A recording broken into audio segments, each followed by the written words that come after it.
আসসালামু আলাইকুম।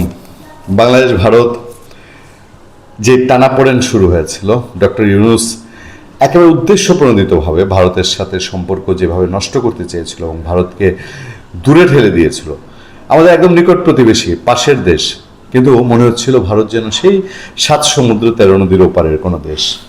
ভারতে যাওয়া যাবে না, ভারতের পণ্য ব্যবহার করা যাবে না, ভারতের নাম নেওয়াটাও একরকম দোষের হয়ে গেছিল।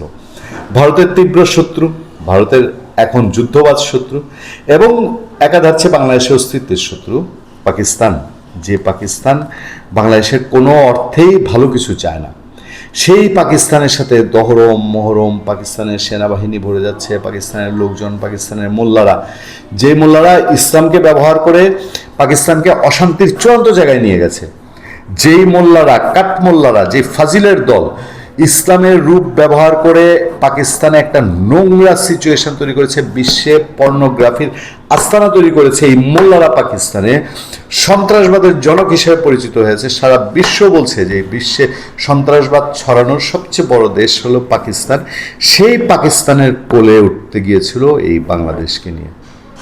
সেই পাকিস্তানের সাথে বাংলাদেশের সম্পর্ক দিয়ে আমাদের পাশের দেশ ভারতের কিছুই করা যাবে না। আজকে বাংলাদেশে একটা নির্বাচিত সরকার এসছে, সেই নির্বাচিত সরকার আসার পর সব কিছুই একদম একটু একটু না একটু পার্থক্য দেখাই যাচ্ছে। সেই পার্থক্য খুব ক্লিয়ার। সে পার্থক্য কি? পার্থক্য হচ্ছে, প্রথমেই একদম বাংলাদেশে এই সরকার আসার আগে বেগম খালেদা জিয়ার মৃত্যুর পরেই ভারতের পররাষ্ট্রমন্ত্রী জয়শঙ্কর এসছেন, তারেক রহমানের সঙ্গে দেখা করেছেন ডক্টর ইউনূসকে অ্যাভয়েড করে। বাংলাদেশে বিএনপি জয়লাভের পরপর তারেক রহমানের সঙ্গে ভারতীয় হাইকমিশনার দেখা করেছেন, ভারতের প্রধানমন্ত্রী নরেন্দ্র মোদী টেলিফোনে কথা বলেছেন।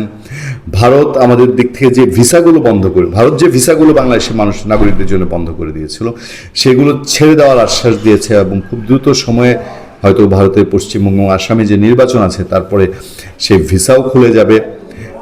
বিশেষ করে বিএনপি সরকারের অন্যতম যদি একটা অ্যাচিভমেন্ট বলা হয়, সেই অ্যাচিভমেন্ট অবশ্যই বলতে হবে যে এই যে ওসমান হাদি নিয়ে তুলকালাম পরিস্থিতি বাংলাদেশে, এই ওসমান হাদির হত্যায় অভিযুক্ত 2 জন ভারতে পালিয়েছিল, তাদেরকে ভারত সরকার ধরেছে এবং নিশ্চয়ই বাংলাদেশের হাতে তুলে দিবে।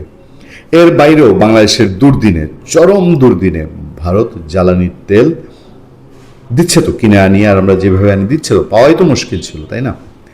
সেই সময়ে আমাদের সামনে এই খবর, ফের বন্ধুত্বের হাত বাড়ানো যায়। যে হর্ষবর্ধন সিংহা এর আগে বলেছিলেন যে জামাত যদি ক্ষমতায় আসে তাহলে কিছু বেগতিক পরিস্থিতি হতে পারে, সেই হর্ষবর্ধন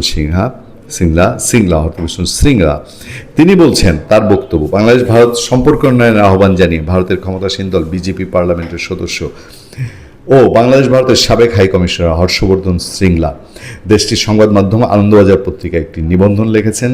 মঙ্গলবার নিবন্ধনটি আনন্দবাজার পত্রিকার মুদ্রিত সংস্করণ অনলাইনে প্রকাশ হয়েছে, যেখানে তিনি বলছেন, বাংলাদেশের সাম্প্রতিক নির্বাচনকে দক্ষিণ এশিয়ার রাজনীতির নতুন এক অধ্যায়ের সূচনা হিসেবে দেখা চলে। নতুন এক অধ্যায় হিসেবে দেখছেন ভারতের এই নীতি নির্ধারকরা। নির্বাচনের ফলাফল যেদিকে গিয়েছে তাতে ভারত বাংলাদেশ সম্পর্কের সম্ভাব্য পুনর্গঠনের পথ খোলা সম্ভব। রাজনৈতিক অনিশ্চয়তা, টালমাটাল অন্তর্বর্তীকালীন পর্যায়ের পরে একটি নির্বাচিত সরকারের উত্থান সে দেশে প্রাতিষ্ঠানিক স্থিতিশীলতা ফেরাতে পারে, আঞ্চলিক আস্থা পুনরুদ্ধারের সম্ভাবনাও তৈরি করতে পারে। নির্বাচনের আগে বিএনপি নেতা তারেক রহমান ভারত সম্পর্কে তুলনামূলকভাবে ইতিবাচক বার্তা দিয়েছেন। এটাই ছিল সেতু বন্ধনের নতুন মাত্রা, যে বিএনপি ভারত বিদ্বেষী বক্তৃতা, ভারত বিরোধিতা পুঁজি করে জিতে যাওয়া, এই জায়গাটায় নির্বাচনে আগে যায়নি এবং বাস্তবসম্মত সহযোগিতার উপর জোর দিয়েছেন। 2001 থেকে 2006 সাল পর্যন্ত শাসনকালে বিএনপির ভারত সম্বন্ধে অবস্থানের স্মৃতি বর্তমানকে প্রভাবিত করবে না, তেমন নিশ্চয়তা দেওয়া মুশকিল। কিন্তু এটাও মনে রাখতে হবে যে পরবর্তীত আঞ্চলিক বাস্তব পরিস্থিতি অনেক সময় ইতিহাসের বিপ্রতীপ পথ করে দেয়। বর্তমান মুহূর্ত তেমনই একটি সুযোগের সন্ধিক্ষণ কিনা সেদিকে নজর রাখতে হবে।